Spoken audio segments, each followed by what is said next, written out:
With the end of year coming up, it's a perfect time to reflect on all the lessons, growth, and amazing guests we've had on Endo Battery. But instead of one big recap, I'm breaking it into quick, bite-sized reflections multiple times a week. Let's revisit what inspired us, learn what we missed, and recharge together in our Endo Year Reflection series. Join me each episode as we look back. Welcome to Endo Battery, where I share my journey with endometriosis and chronic illness while learning and growing along the way. This podcast is not a substitute for medical advice, but a supportive space to provide community and valuable information so you never have to face this journey alone. We embrace a range of perspectives that may not always align with our own, believing that open dialogue helps us grow and gain new tools. Join me as I share stories of strength, resilience, and hope, from personal experiences to expert insights. I'm your host, Alana, and this is Endo Battery, charging our lives when endometriosis drains us. Welcome back to Endo Battery. As we close out 2025, I want this final reflection episode to be one for the record books. And honestly, it already is. This year was incredible. We've explored so many layers of life of chronic illness and endometriosis, from mental health, eating challenges, mix that don't always cooperate, to hormones, bowels, which somehow became the word of the year, and what real compassionate care looks like for our emotional and mental well-being. We covered a lot, but I would be completely remiss if I didn't close this year by reflecting on one of the most impactful, expansive, and genuinely fun conversations I've had on this podcast. My time sitting down in person with Dr. Gaby Moawad in episode 184 and 194. True to his word, Gaby came out in person to record with me, which was both exciting and a little daunting. I usually record virtually, and while I love in-person conversations, this was different than what I'm used to. And I loved it. Not just because it was in person, but because it was with a friend, someone I've been able to bounce ideas off of, someone who stretches the way I think about health, care, endometriosis, and medicine as a whole. Gaby has one of the most expansive, curious minds I have ever encountered. I don't know if I've ever met anyone who holds as many nuances at once as he does. What's wild is that he somehow has entire studies memorized on everything from the lymphatic system to the vascular system to theories on the origins and characteristics of endometriosis. On top of that, he travels all over the world, operates, runs a clinical practice, and still somehow has his schedule mapped out for the year in advance in his head. That alone is mind-blowing. I barely remember my name half the time.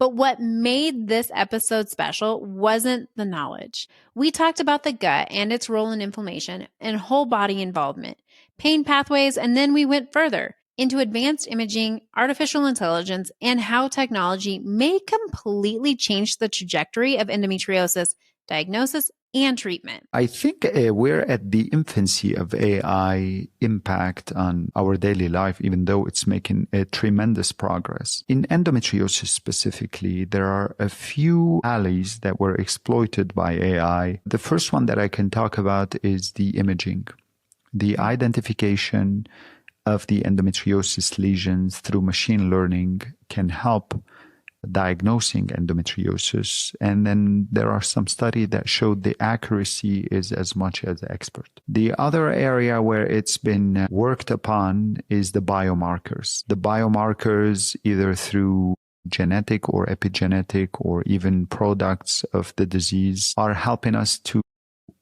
try to understand new ways of diagnosing non-invasive endometriosis. For example, there is a couple of tests they've been developed. They work on microRNA, which is a portion of the expression of the gene.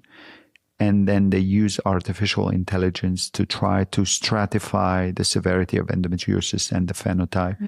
And this has been done through blood, through menstrual fluid, through saliva recently. So again, this is another thing. A lot of algorithms have been developed by combining patient symptoms, patient history, some of the imaging and lab results to create a stratification of the risk, and then that will make patients be referred earlier to a specialist and try to shorten the diagnosis length. He didn't just talk theory, he gave practical ways to think about advocating for ourselves, talking to providers, and understanding what may be coming next. But one of the most meaningful parts of these conversations was hearing him talk about legacy. Dr. Moawad doesn't want to be the only one thinking beyond what's taught in medical school. He wants the next generation to do the same, to question, to innovate, to push forward with curiosity and excellence. I love educating surgeons, standardizing technique for endometriosis surgery, and probably when I retire from clinical activity, I would like to continue this, the education side, the research side, the understanding side, because this is good for me and for my speedy brain all the time.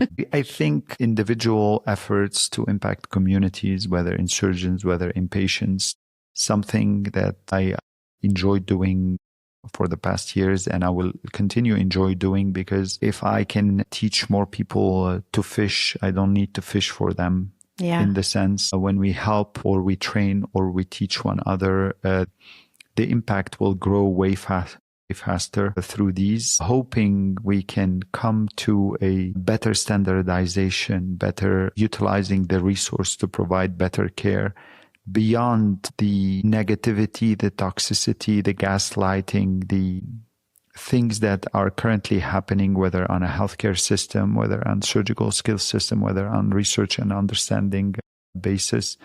So all these will come together. I think this is a passion, and you cannot retire from a passion. You can retire from certain jobs or exercises, but the passion will remain there. It was grown. It's really hard when you set a fire. Sometimes it's hard to turn it down. And he spoke candidly about the weight physicians carry, the way doctors hold patients' pain with them, the emotional toll of endometriosis care, and the deep desire to do better for patients who are suffering. That perspective matters. I think everyone should listen to these episodes, not just for the information, but for the humanity in them. Sitting with Gaby expanded my understanding of endometriosis in ways I never expected. It challenged me, it inspired me, and it reminded me why these conversations matter. I am incredibly thankful, not just that I get to talk to doctors like this, but that I get to know them, human to human. These relationships have made my life richer in ways I never imagined. They fuel my advocacy. They encourage me when I'm tired. They remind me why I keep going, because this work isn't always easy, and I'm tired a lot of the time. But meeting people like Gaby, seeing how tirelessly they work in this community, how they deeply care, and how committed they are to excellence keeps me moving forward. Dr. Moawad has made a lasting impact on my life, not only through his knowledge, but through his friendship, support, and unwavering commitment to this community. He expects excellence, not just for himself, but from the entire field. And that expectation raises the bar for all of us. Looking back on this year, I am overwhelmed with gratitude. Every single guest brought something meaningful to the table, something that changed how I think, how I approach care, and how I understand my own body. And I've heard from so many of you who've been impacted too. Messages telling me how an episode helped you feel seen, gave you language, or changed the direction of your care. That means everything to me. As we move into 2026, I want to hear from you. What do you want to learn? What are you struggling with? What do you want more conversations around? How can I show up for you better? Because while I may host this podcast, this is your podcast. And because I want you to feel comfortable in this podcast, here is a little nugget for your holiday survival guide. Wear comfy clothes. Festive but forgiving waistbands are a public service. I wear sweats to record almost every time. Moving into 2026, my hope for you is health, wellness, and prosperity, not just in the face of chronic illness, but in every area of your life. I hope your year is filled with relationships that encourage you, hold you up when you're tired, and remind you that you don't have to do this alone. I hope you carry hope with you, and when you don't, I want to help hold it for you. Thank you for sitting with me at this table this year. Thank you for surrounding me with community. Thank you for your trust, your messages, and your support. And thank you to every single guest who shared their time, wisdom, and heart. I am rich in relationship, in knowledge, and in community. Until next year, continue advocating for you and for others.